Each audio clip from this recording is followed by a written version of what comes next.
Hello, everyone. Thank you for joining us for today. My name is Sasha. I am working in DataArt, and today I am going to be a moderator for our event.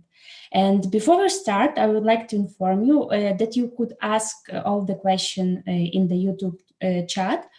And after presentation, we will answer for all of them.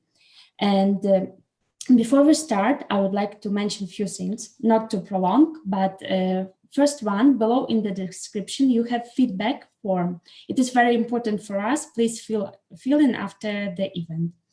And in additional one, I would like to add that on 3rd of December, we will organize a online conference, IT NonStop.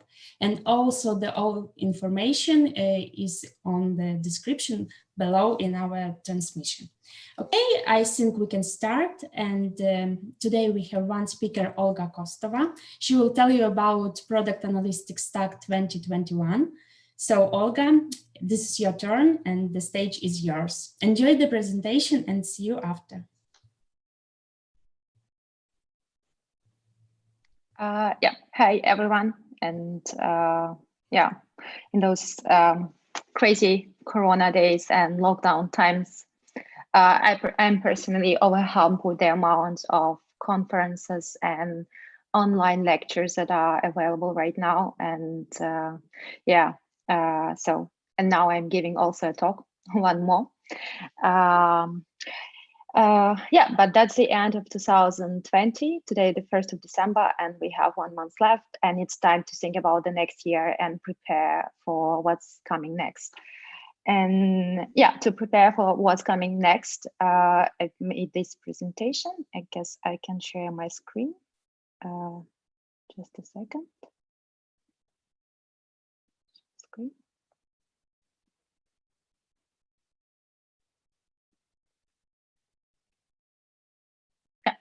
I think you probably know, I can see my screen.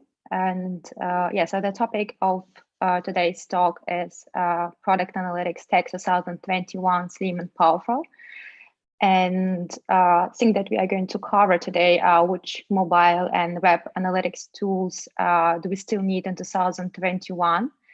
And the reason why it's like a really time to talk about it is because in 2020 we had so many new launchers and so many updates and feature releases from the core tools that are known in this industry, that it's really time to review your stack and maybe get rid of some of that tools, because there are so many overlapping functionalities and it's really hard and consuming to maintain several tools at the same time.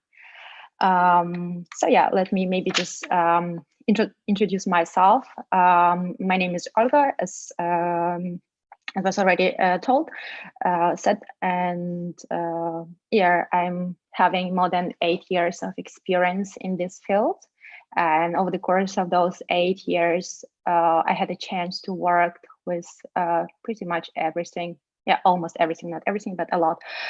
So I've started in the field of user behavior tracking, and then it went into direction of yeah, complex data structures and tracking that for several tools, like when you implement tracking for Google Analytics and Adobe Analytics and Mixpanel, and like the list goes on, lots of tools, and you do such things for big clients, and it's really, it needs to be precise, and you need to have a naming convention that goes through all of those tools. And yeah, so that's something that I started my career with. Later, I had an experience of working more in insights analytics and also creating dashboards and automating dashboards, including creating spike notification for executive on sales performance. And yeah, but over the course of the last 4 years, my work shifted a lot into the space of statistic and machine learning. And it's also something, this shift is something as well what I see like from the tools perspective. So basically the way how the tools are developing, it kind of matches this, this workflow. So on one hand, you had mobile and web analytics tools, And on the other hand, you had statistic and machine learning. And now these two industries, these two separate industries, they're kind of merging. And yeah, so let me continue. Just while preparing this presentation, I'm quite active on Twitter, and while preparing this conversation, I noticed this tweet, which is pretty fresh from there, November 25, and I made a screenshot on November 29, just 4 days after it was tweeted. And the question that you see in this tweet, it basically reflects the topic of this talk. Which analytic stack do you currently use? And yeah, you can see that in just 4 days, this tweet got 600 likes and 91 comments. And if you would go to read those comments, you will see that it's not just some random comments, it's like comments from real people who work in the industry and who talk about the best tool kit and like why they're using this tool or that tool, and or what they which tool they replace with some other tools. And you can check Lenny Rachitsky and yeah, and see what exactly people are talking in that tweet. I will cover some of that, but yeah, I just wanted to show that this is a topic, and lots of people talk about it and saying which tools makes sense to use, keep using, or which new tools needs to be adopted. Yeah. So, and if you would go to that tweet and to that thread and check, or just generally, if you would be on conferences and talk to people from different companies, you will probably get and this is my impression. Maybe your impression would differ from mine, but I think this slide kind of reflects what we see right now on the market. So in the core, we have like 4 tools. Like that's probably the simplest setup that's possible to imagine. And the simplest setup consists of using segment to collect and distribute data, then amplitude to it's a place where you analyze the data, and then intercom to customer communication on your website, for example, and Stripe for payments. And yeah, this is kind of like fashionable, slim, and simple setup. And certain tools from here can be replaced with alternatives. And yeah, but that's my idea of a simple setup in 2020, not in 2021. And yeah, just to establish a ground to have a common understanding what exactly I've been talking about, I wanted to have this slide to explain that you have a product, and then you create a website to sell your product, and then you have users coming to your website, and the users are interacting with their website, and they may be chatting or write you an email, so they communicate with you in a way, and hopefully in the end they buy. And so those 3 fundamentals, interacting, chatting, and buying, those are things that you want to measure and understand better how in these 3 key points you can improve experience for your users. And yeah, as I said, that there are tools that have analogs. So for example, the analog for segment would be Google Tag Manager or Twilio. There are lots of tools. I'm just not trying to present all of them here, but probably the most common ones are here. And then when it comes to interacting, it would be Mixpanel, Amplitude, and Google Analytics. Buying, Stripe, probably the #1 thing right now, but of course, still lots of people want to pay with PayPal, so it's still present. And again, there are many more tools than just those 2. And yeah, as I said, for communication, we have Intercom, we have HubSpot, if it's for emails, and various other tools. And this is still quite a simple setup, but it's not just those tools. And yeah, as I said, this list is far from being complete. And but what all of those tools have in common is the way what they are trying, what's in the core of those tools. And in the core of those tools are users and certain events, you have a user, and the user started a session or logged in or logged out or pressed this or that button, right? So this is how those tools are, what those tools are organized around users doing things. And although it seems really simple, right? It's just users doing things. Like you have a list of users and a list of things that each user does. Like in reality, you end up in a situation like this. And yeah, I guess this slide to me pretty much depicts the state in which people who work for either startups or big enterprise clients in data science department, in web analytics, marketing department, this is what they need to deal with. We have lots of tools, and you need to understand all of those tools, and you kind of balance in between being agile and in between being fashionable and adopting the coolest technologies and the coolest tools that are on the market on one hand, and then on the other hand, you still need to be able to work with all of those tools. And yeah, I guess I wouldn't say too much that people who work in this industry are quite overwhelmed with the options that are on the market and with the knowledge that is required. Yeah, so yeah, just to give you an idea what are all of those names here, that these are not just some random logotype that I brought to this slide. So yeah, as I mentioned before, we have in the core, we have Segment, or Tag Manager, and Particle, and those tools are here for collecting the data and distributing the data into various other tools. They can send data into from here to Mixpanel, Amplitude, Google Analytics, Branch, Braze, like any other tools, as well as marketing tools like Google Ads or Facebook Ads, and list goes on. And then, yes, so for the product analytics, like probably two the most famous ones are Amplitude and Mixpanel. And then marketing analytics is Google Analytics is the #1 tool. You still, of course, have Adobe Analytics, and lots of bigger companies, they, yeah, like in my experience, they usually have both Google Analytics and Adobe Analytics. And then for push notifications, it's common to use Braze. There are lots of alternatives, and I'm just talking about Braze because I have experience with it.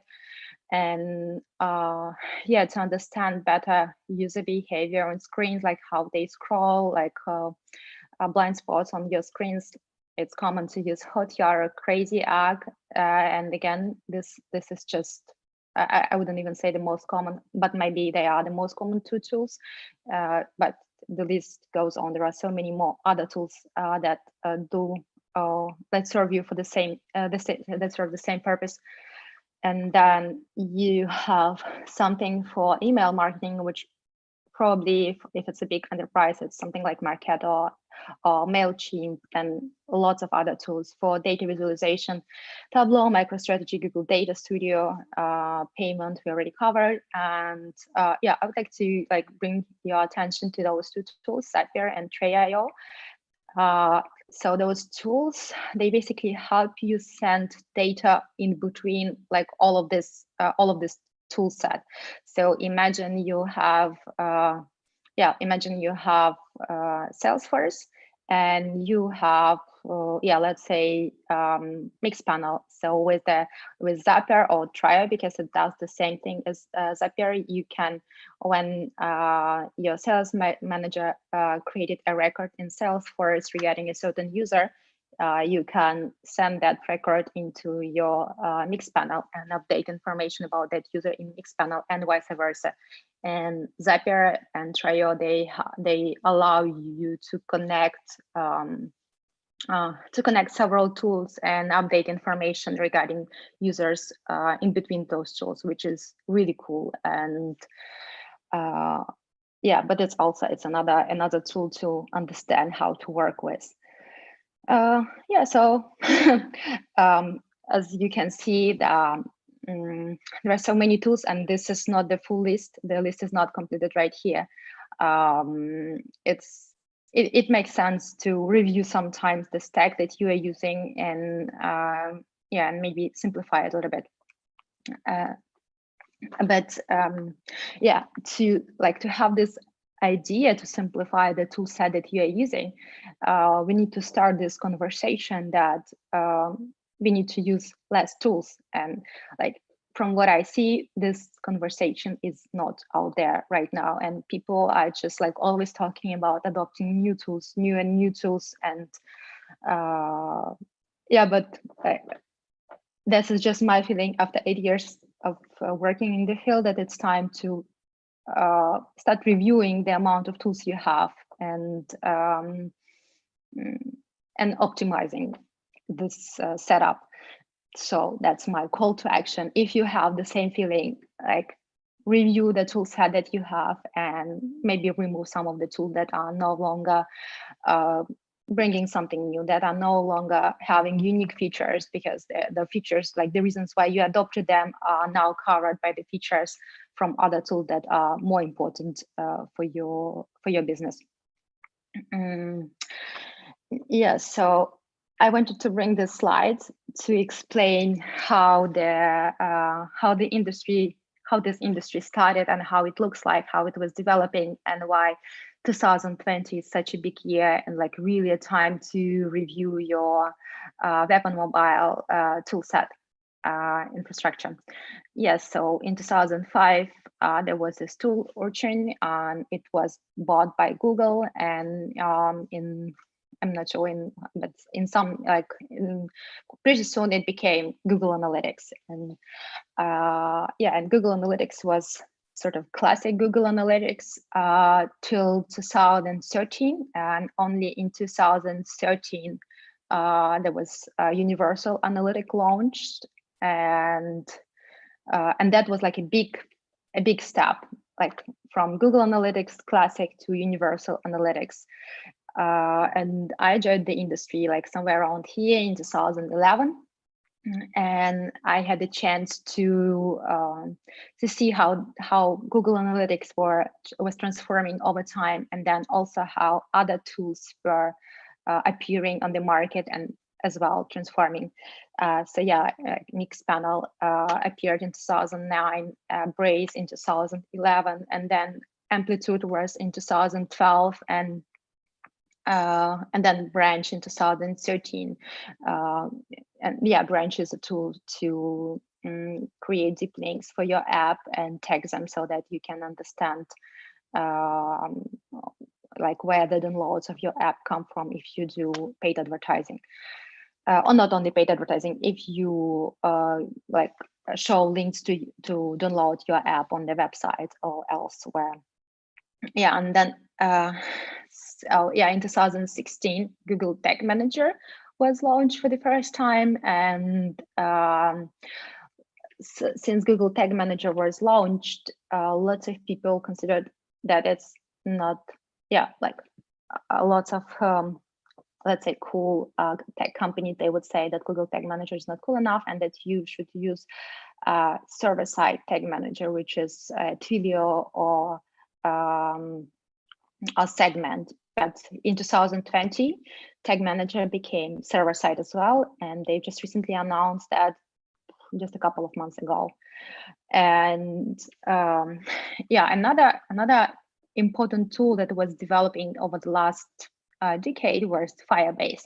So Firebase was launched in 2011. In 2014, it was acquired by Google, and yeah, in 2017, Fabric and Crashlytics were also acquired by Google and became part of Firebase. And for those of you who, so the Firebase whole thing is about, this is the analytics tool for mobile, that's for mobile analytics, and Fabric and Crashlytics is for like mobile Crashlytics. And yeah, in 2019, like what happened to Firebase is that Firebase got integrated with BigQuery and also with Jira. So if you have certain like spikes, too many bugs, crashes or something inside of your app, you can easily based on this, send this into Jira and notify your team members that there is something that needs their attention. And it's also cool that Firebase is connected to Google BigQuery, because it basically allows you to explore the raw data from Firebase, like a click stream from Firebase inside Google BigQuery. And Google BigQuery became like a very, very powerful tool. It even allows you to do some basic machine learning. And since recently, it also allows you, so like in the past, it was possible to send data from Firebase to Google BigQuery and also from Google Analytics, but for Google Analytics, only for the paid version of Google Analytics. So it was possible to explore the clickstream data from those two tools inside Google BigQuery and then enrich this data with some extra data that you have and model this data. And yeah, and then in the past, you had to download a CSV file with results of your data modeling, and then you can act on it. And so it was a bit annoying that you need to deal with the CSV files. It's actually really incredible to me how much is still happening through CSV files these days. But yeah, so Firebase since 2019 went one step further, and now it allows you with just a few clicks, whatever you modeled inside Google BigQuery, to bring it back to Firebase as a audience, as a segment that you want to act on. And inside Firebase, there are really lots of possibilities to act on this model segment. So this is like a big change and really important one that happened in 2019 and 2020. And like at the same time, like there was this, that was the development of Firebase. At the same time, Google Analytics was also developing. And yeah, so in 2019, they launched Analytics Web Plus app beta, and that was brought out to the market because lots of clients, they have, imagine you have a website and you have several apps, and then you have so many tools. And in order to understand, to answer like such a simple question, how many users do you have, or how many sales do you have, or how much you spend on advertising, and what kind of results it brought, you basically needed to log in separately into your analytics regarding your iOS app, into analytics regarding your Android app, into analytics regarding your website. So it's like three separate tools, and those tools are usually not the same tool. So it's like completely three different interfaces that you need as a specialist to deal with, which is pretty tiring. And yeah, so therefore in 2019, Google launched this beta Web Plus app, and like in 2020, just in October, basically last month, they launched GA4, and it's a new, like really major update of Google Analytics. And it's not major if you compare it to the View Analytics Web Plus app. If you tried it out, you will see that GA4 is basically Web Plus app plus a few more features. And actually, even if you didn't work with Web Plus app, but you worked with Firebase, you would understand that Web Plus app is based on Firebase Analytics. And so basically what's happening is that Google is kind of merging those tools, like Web Plus app plus Google Analytics 4 plus Firebase becoming one, although they're still separate. I hope it's not too confusing. I will clarify a bit further. Yeah, let me go to the next slide, because the slide was quite intense. Yeah, so, but I guess you got the idea that what's happening with the Google tools is quite big. And yeah, and with the next couple of slides, I want to show you what's fundamentally different, like what's so important happening in 2020 that you really, really need to review your infrastructure for web and mobile analytical tools. So yeah, Yeah, so if in the past I was telling you that you use Segment or Empatical or Google Tag Manager to collect data and then send this data to like various other tools, now Firebase becomes kind of a core for the data collection. And like inside of the Google world, you basically need to create a list of events that you want to track for Firebase. And then this list of events, like then those events will be accessible through Google Tag Manager. And through Google Tag Manager, you can send them over to various other tools like Google Ads, Facebook Ads, even Mixpanel and so on. So, and it basically means that like if in the past you had either Segment or Tag Manager or Empatical in the bottom, and then something like Firebase or Mixpanel or Amplitude, or like many other tools, now it's like flipped. And you have Firebase in the bottom, in the core, and this is the tool into which you collect the events. And this is, and then through, it's really cool because then you don't have trouble with naming convention. You just use the same events that are implemented for Firebase, and then those events are available inside Tag Manager, and the same events that are called the same, that fire the same moment as for Firebase, they are available to be sent to all other tools, which is, wow, it's absolutely great. And another new thing is that Firebase is really a lot to improve the way how it looks and how you can explore the data and analyze it. And on my opinion, yeah, you should switch to Firebase Analytics if you want to understand how users interact with your business. Amplitude, Mixpanel, Adobe, Google, you can keep them for historical matters for a while till your team will adapt to Firebase. That's, again, this is just my opinion. But yeah, so I just wanted to bring this slide to show you how something like funnels, right? It's really in the core of understanding user behavior, and funnels are crucial. Like one of the number one thing, number one feature why Mixpanel became famous, right? And why Amplitude also came to the market with same funnels. They were improving a little bit the way how funnels look, like in Amplitude improving the way how funnels look and how you can filter them compared to Mixpanel. And this is the way how funnels look. Like here you have a funnel from Mixpanel, and here you have a funnel from Firebase Analytics. And yeah, I think that, I mean, there are like some good things regarding Mixpanel funnel, because you have overall conversion, and you can see it here is like really, really big number and very clear, and it becomes very clear how people convert for your final goal. And then, but what I like about Firebase Analytics funnel, that you have not only, like you have to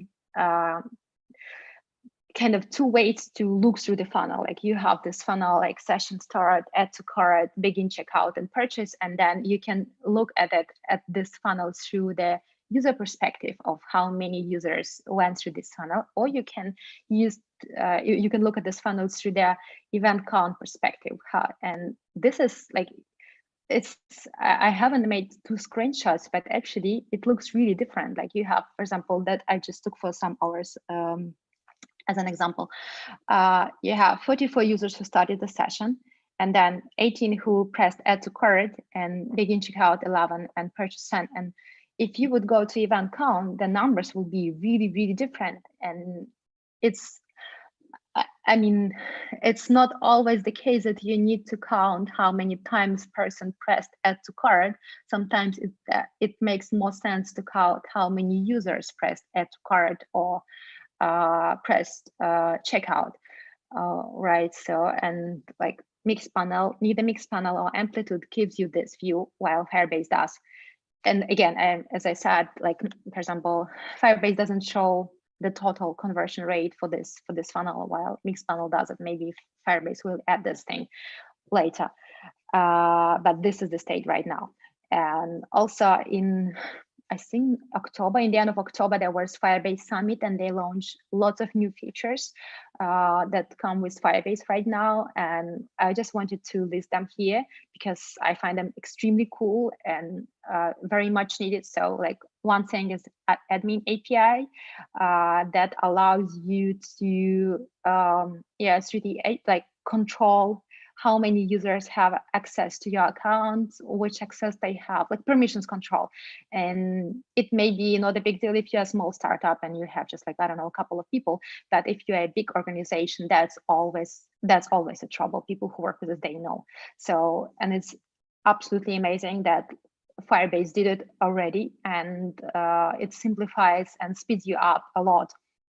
And then data API, it allows you to combine data from several accounts, which is also for big companies is a great thing because you can have several apps for different markets and they're not exactly the same. And you want for people who sit in, let's say Brazil, and for people who sit in Germany to be able to analyze data in their native language. So therefore, you have separate like events list, although maybe the apps look very much the same, and but still, so it's a really cool feature that you can, in the end, you can combine data together from several Firebase accounts and beyond. And measurement protocol API, it's for adding offline transactional data or any sort of offline data into Firebase. And they have a really cool and major update that now you have, like, in order to use measurement protocol, you need to have an API key. And that's actually amazing because you can't send random data into random Google Analytics or Firebase accounts, which was the case till recently. But yeah, without elaborating on this, let's go on to another, like a really cool feature that is like part of Firebase. This feature is imported segments, and this feature is cool because, like, I personally had experience working with segments 3 years back, and the moment when I was working with segments, it looked like that. So basically, you have either Google Analytics or Firebase Analytics, and then you export this data to Google BigQuery, and then you do your magic analysis, scoring, whatever else, modeling inside of Google BigQuery, and then you need to download the CSV file to act on this, on the results of your analysis. And that was like, oh, it's sometimes it's even, because, you know, each time when you bring data from one tool to another, from another to another, you lose, like, the quality of your data goes down, and the matching between user IDs also decreases. So that was always a problem, that you lose some of the crucial results of your work while you go through all of these connections. And now it's much simpler. So you have Firebase. Firebase is connected to Google BigQuery. Whatever you've done in Google BigQuery with one click, you can bring it back to Firebase and make certain segments, certain audiences available to act on these audiences. Like, imagine you want to send push notifications to all the people who like running shoes, and you can like do the analysis inside Google BigQuery to define who are these people who like running shoes, how many times they need to interact with your running categories products on the website inside of your app, to determine that these people like these products and they're like mostly interested in this product category. And then with a few clicks, you can bring this audience back into Firebase, and then you can send a push notification to these people, or you can use, like, they have another really cool feature inside Firebase called remote config, and remote configs allows you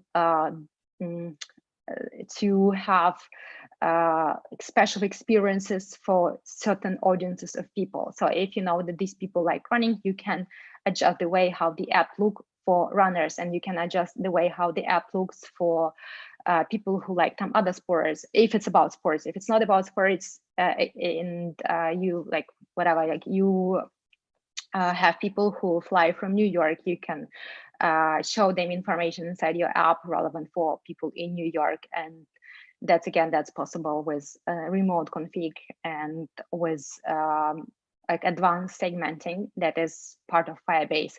So, I mean, you can also create segments and audiences in Mixpanel or Amplitude, but it's like, that's it. Like, you've created the audience. And then if you want to act on this audience, you need to bring the data from the tool to some other tool in which you will be acting. And you have lots of questions. There are like certain tools are connected. Like you can, for example, bring data from Mixpanel, create a segment inside Mixpanel and bring it to Marketo. But it's like such a long story. There are so many steps in between while you will get it. And in Firebase, it's just there, which is it simplifies, it speeds you up, and it just works perfectly. And yeah, a few more important features that Firebase possesses. Yeah, I'm not going to cover all of them, but like as I said, BigQuery is a huge thing. Payment with Stripe is a huge thing. Synchronization to Mailchimp is a huge thing. And yeah, and also like, for example, for push notifications, I just wanted to bring the way how, like if you would send a push notification, the visualization of the result of sending that push notification looks pretty cool inside Firebase. So this is how many sends you've got. This is how many people open that push notification. And in the end, you can define something as a conversion, like you send this push notification so that people come back to your website, or so that people buy something, and then you can see the result of that send. And yeah, if you worked with other tools to send push notifications and in-app messages, you will see that this is quite cool. This is quite advanced and visual with those funnels. And yeah, other than that, Firebase has predictions, A/B testing, as I said already, cloud messaging, in-app messaging, and remote config and dynamic links. Dynamic links is to yeah, to have yeah. So for example, you want to send user into a certain part of your app, you can create this link inside Firebase, and then you will be able to understand who clicked on this link from and where the users come from. So it's basically has information about, has UTM text with this link, and also it sends users into specific part of your app, which is cool. And yeah, the big thing is, as I already mentioned, is that Firebase is connected to Google BigQuery, and it allows you to do lots of things. And yeah, and like while listening, you can also understand that if you use a certain tool to send in-app messages and push notifications, maybe you don't need those tools anymore because there is Firebase, and it does really great job doing it. And yeah, also Branch, maybe you don't use Branch anymore, especially starting from December 8th, we have this new law from Apple that you regarding like data protection, that if user says, no, I don't want to be tracked, you are, as a developer, you are not allowed to track any information regarding this user inside of your app, which is great. And yeah, so moving to conclusions, because it's already it's time. So like I have 5 messages for you, 5 simple messages. That the number one is you need less tools. You need to adopt this this idea that you most likely the amount of tools that you use right now is too much, and that you need less tools. It will be good for you, for everyone. And then in 2020, like, I mean, it maybe sounds so easy. Oh, you just need less tools. Oh, we don't need this tool or that tool, right?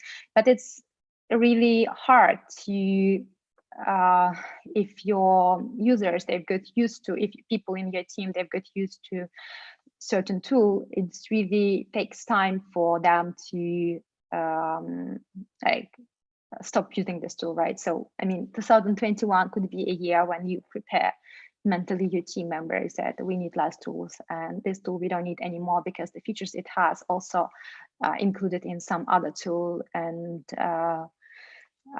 yeah, so that's my second point. And the third point is that like whatever the tools are out there, you should focus on their delivering better user experience. And that's the main thing, that the reason why you use tools, because people go so much into tools like, should you use Mixpanel or Amplitude? And there are like people who are very much for Mixpanel and very much for Amplitude, and they will fight with each other which tool is better.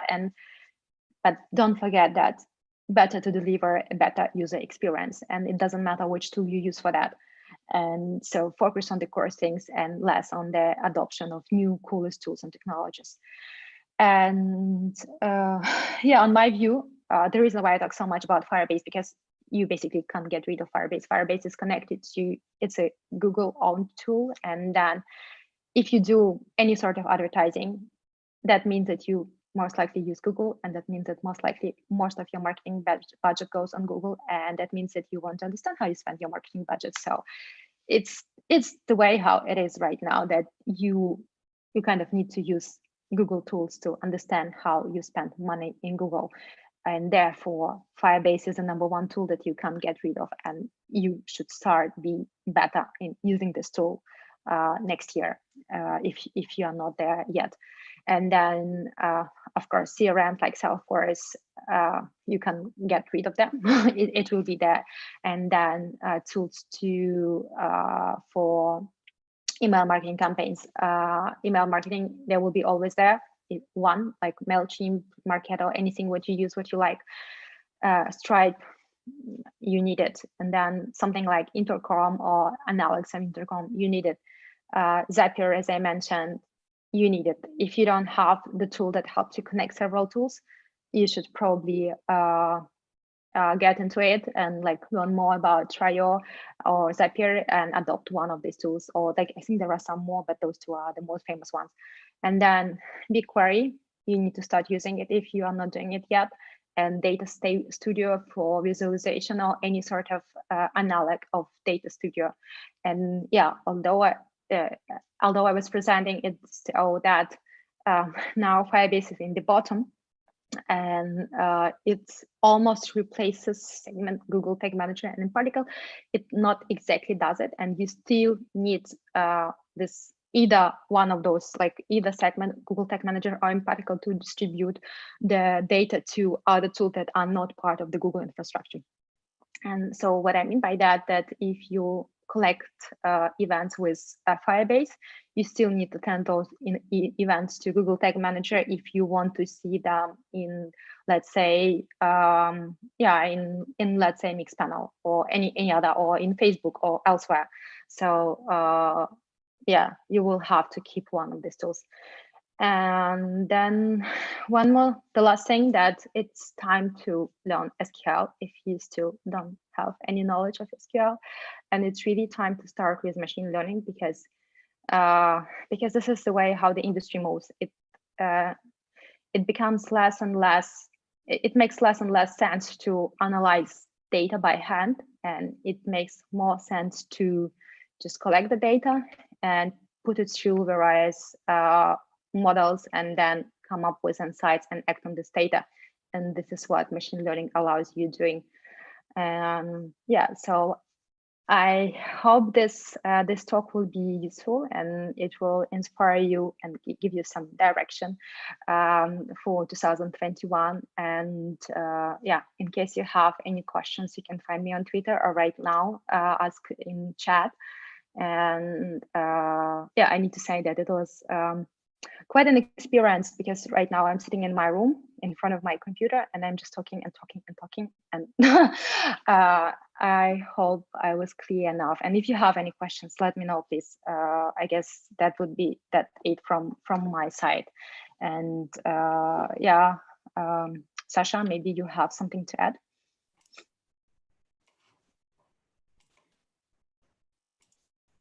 Okay, can you see me? Thank you for your super presentation, and I think it was very important for all of our guests. And we have some questions. Let's check it. Okay. Okay.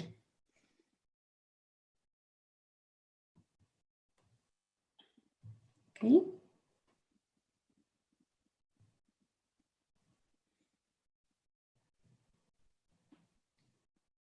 Do you see it? Yeah, I can see the Okay. question. So I will read it. So there is a question from Mikita, and the question is, do you track any kind of sensitive data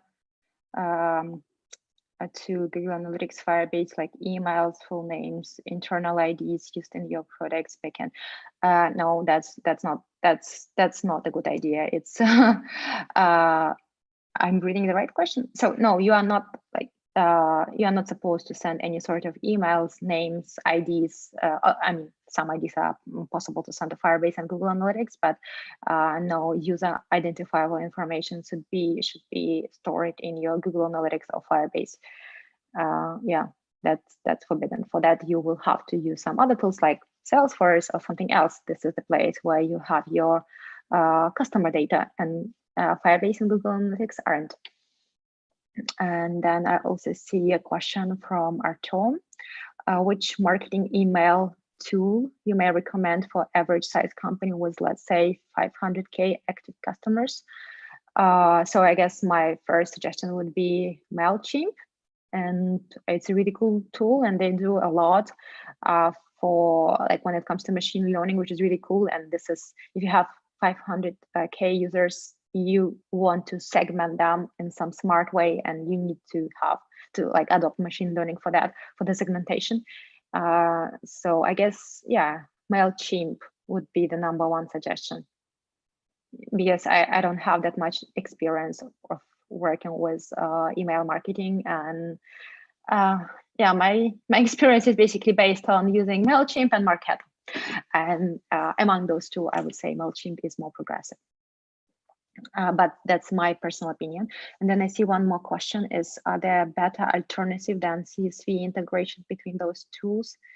Yeah, there are, like, yeah, so like the #1 suggestion would be to use something like Zapier to integrate between tools. Of course, you can write your own API, but that's really, really consuming, and for that you will have to have developers who would maintain those connections, which doesn't make sense. It's too expensive to have it. So it's much cheaper to adopt such tools as Zapier to do those integrations.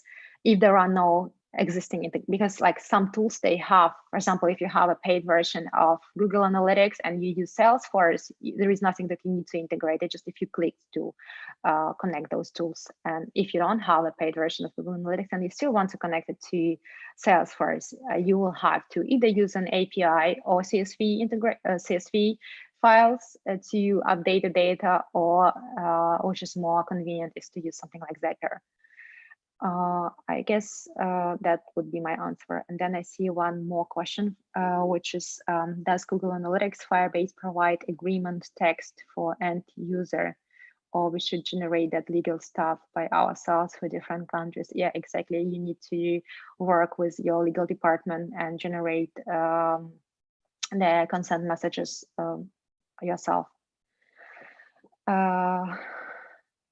We can wait a little bit more if there are some more questions coming, but if not, I guess later you can ask me on Twitter if you will have any questions related to to my talk today.